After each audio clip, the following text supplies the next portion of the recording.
Hello and welcome to this week. Today we're going to be talking about persuasive writing, and we're going to just talk about the basics of it, what it is, what it means to be persuasive in your writing, and what it is not. So let's just begin. So when you are writing an argument, you are basically taking a stand for something. You are not making an opinion. You are not stating a fact. You're not trying to start a fight. And what you're basically trying to do is have a firm position. So make sure that the position you have is something that you truly agree in and believe on. So let's back up just a minute. So things like an argument that is hard to make that would be an opinion is pepperoni pizza is the best. You can't argue that because that is my personal opinion. An argument is also not a fact. You can't say that you can't start your argument by stating that um, the Declaration of Independence was submitted on July 4th, 1776. That's not an argument. That's not even that's is just stating a fact. So you can't build on that fact itself. And when I mean it's not a fight, you're not trying to bully your opinion or your point of view into somebody else's face, and you're not trying to make somebody else agree with you more than they agree with their personal beliefs. And it's not meant to like sling mud at people or anything. So you're not trying to have a fight, but you are having a firm position. So you are standing on one side of an issue and you're not kind of flipping around. So when you are beginning your argument and you're arguing in your writing, there's a few things you need to remember to do. Try to choose a good topic. Don't choose something that is so broad or so specific that you don't have much to write about. So do some research, find a good topic. Make sure that it's a topic that you are interested in. If you're not interested in the topic, you have zero care about it, then it's difficult to write without that personal connection. So if you are writing, for instance, about gun control, and you really don't care either way, it'll be very difficult for you to find the points of view that you want to make. And it'll be difficult for you to actually be heard if you really don't care about it.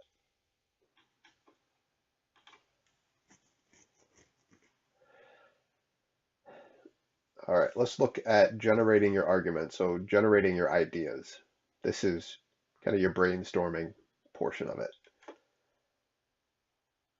First thing you want to do is start with your role. So where do you stand or where do you sit on it? Are you talking about the argument from the point of view as being in the family, or the point of view as a father or a mother or a brother or a sister? You have to start with your personal role in it. How does it affect you? Then you want to identify the issues that interest you. And again, you can't be apathetic. After you have started with your role and identified the issue that interests you, you have to frame it as a problem. Don't just state something like tuition rates are too high. Frame it as a problem. Tuition rates are so high that people are finding it difficult to pay off their student loans, even with a high-paying job. So therefore, tuition rates need to lower.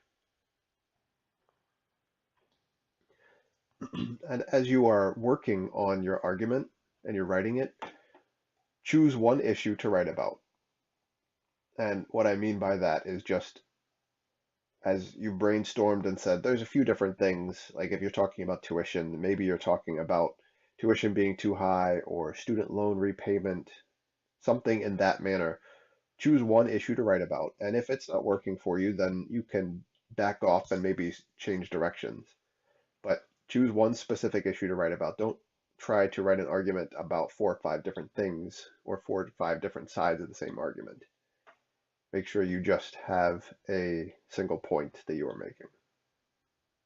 Or, well, not a single point, but a single issue that you are tackling.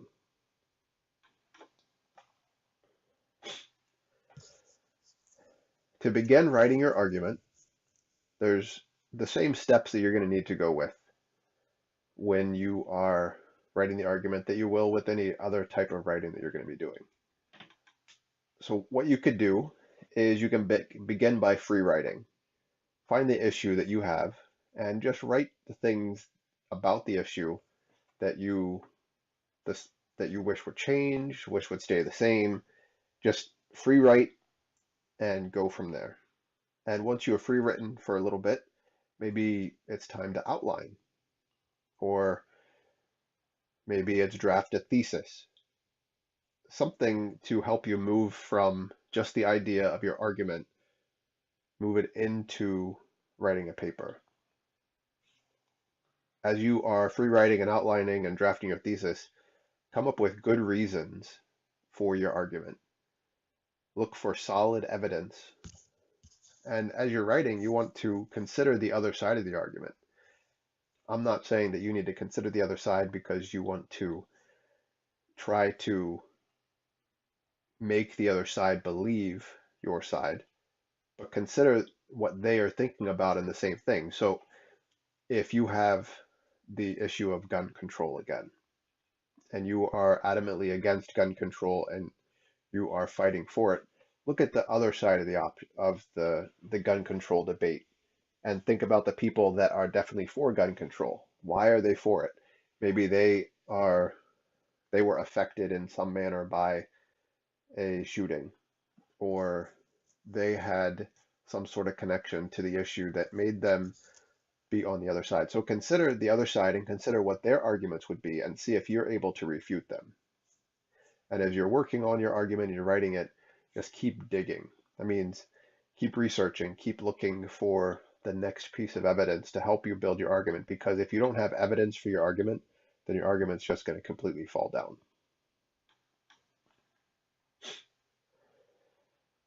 And the evidence will come obviously through research. So let's talk a little bit about the researching of the argument and how to do that. When you are researching, you want to get everything that you possibly can to help build your argument. So you're going to want to have facts. If you are talking about gun control again, you're going to want to have facts, talk about how many shootings, and you're going to have stats. What is the percentage of gun ownership? Then sometimes anecdotes will help in your paper and your evidence. The anecdotes like talking about a friend of yours that was affected in a certain way. You could cover case studies or fact-based studies, things where the issue that you're covering was discussed at length and looked at length for a long period of time. There could be textual evidence, things within textbooks or articles or papers or things that you find that are reasonable and specific sources. You don't want to just have your textual evidence come from a Facebook post. You want to make sure that it's something that is background related. You can find evidence for it. And there's also visual evidence. Sometimes the best evidence you're going to have is going to be visual evidence. I know I've mentioned the devastation from Hurricane Katrina. I don't know how many, a few years ago. It's been more than 10 years. So some of the best evidence from that and showing the breaking of the levees and the devastation that was caused to the city was seen through visual evidence. You saw pictures, and that helped build the argument. That can't be the whole argument because pictures only show what the photographer wants to show you. If they decide to take a picture from one side of a flag, for instance, it'll look like the flag is backwards, and maybe they're making a political statement by showing the flag backwards, but that flag is not really backwards. It's just backwards to the person that is looking at it from the side of the picture. So the visual evidence, you need to, sometimes your visual evidence will help you, but you need to make sure that it is strong visual evidence and that it's helping you build your argument.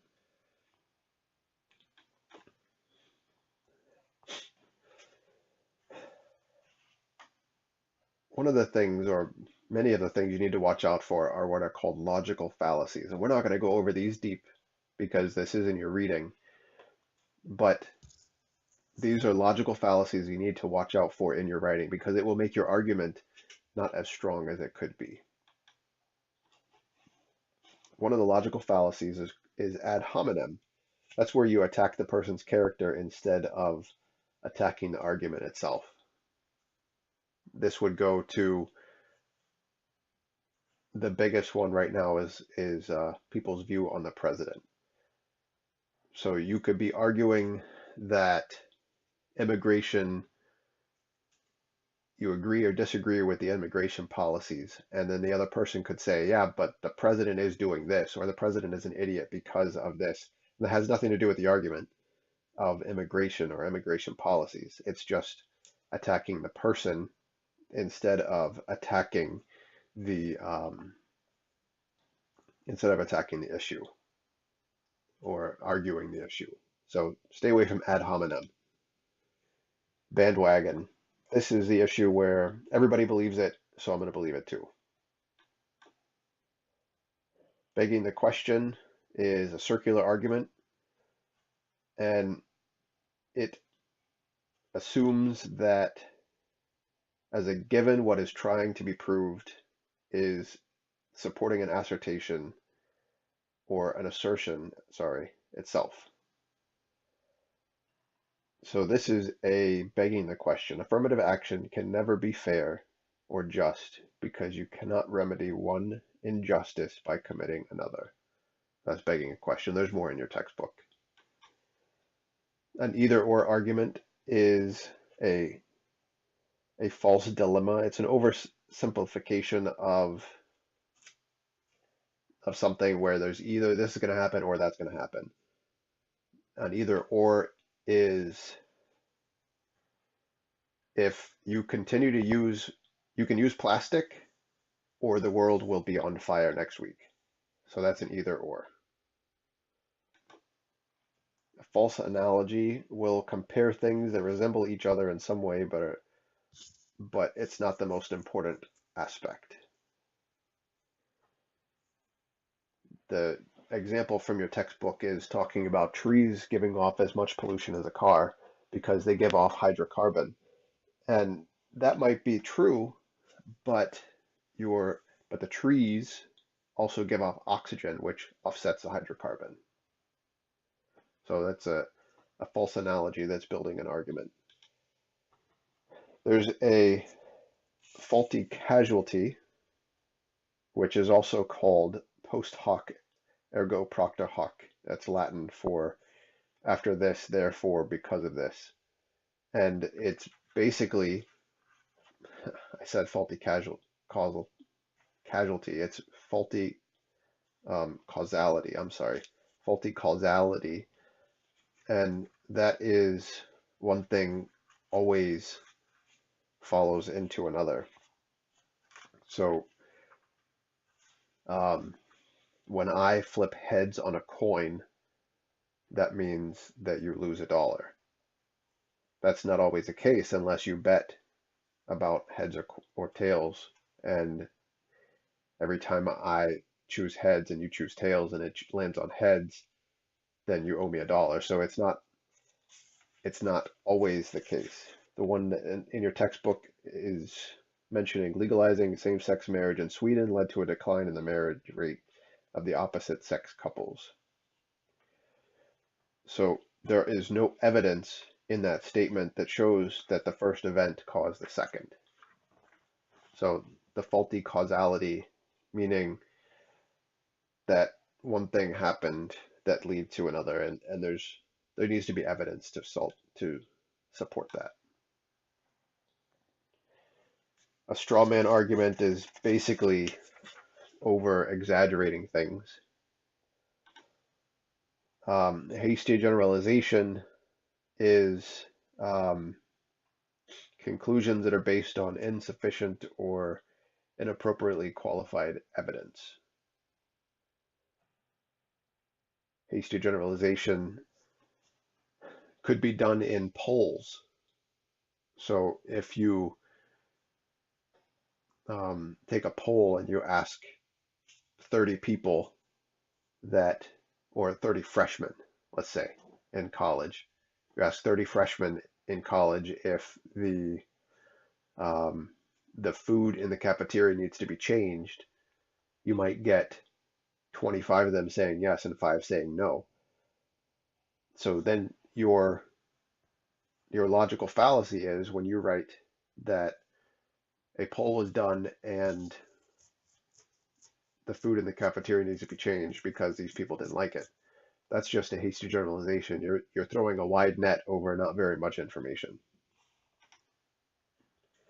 And a slippery slope is that one one event inevitably will lead to another. That's kind of what I was mentioning with the use of plastic will destroy the earth. So that one can that type of argument can come up pretty easily. So make sure that you're not doing any of these logical fallacies in your writing.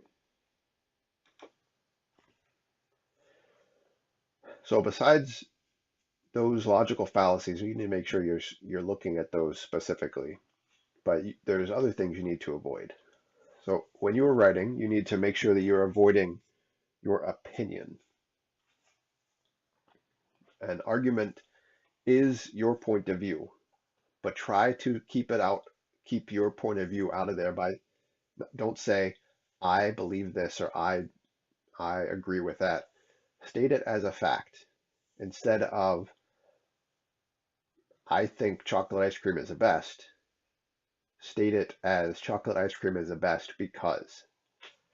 So try to keep your opinion out of it. When you're writing, stay away from those logical fallacies.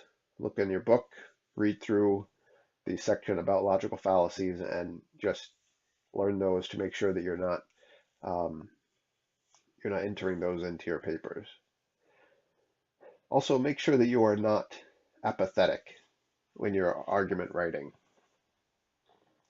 You have to have a stance and you have to believe in your stance because it will come out in your writing if you really don't care about it. Make sure that you're not fighting in your argumentative writing because you're trying to persuade somebody. And you can't persuade somebody by punching them in the face. You persuade them by giving them evidence and talking to them. Make sure that um, you stay away from the inability to hear the other side of the argument. There's an other side. There is no opinion in the United States, in the world, that everybody agrees on. There are facts that people agree on, but there is no opinion or argument that everybody's going to be on the same side at all. Even the most ridiculous things, there's going to be somebody on the other side of that argument. So make sure you can hear the other side of the argument because it will help make your argument stronger. And then lastly, make sure that you are staying on your topic.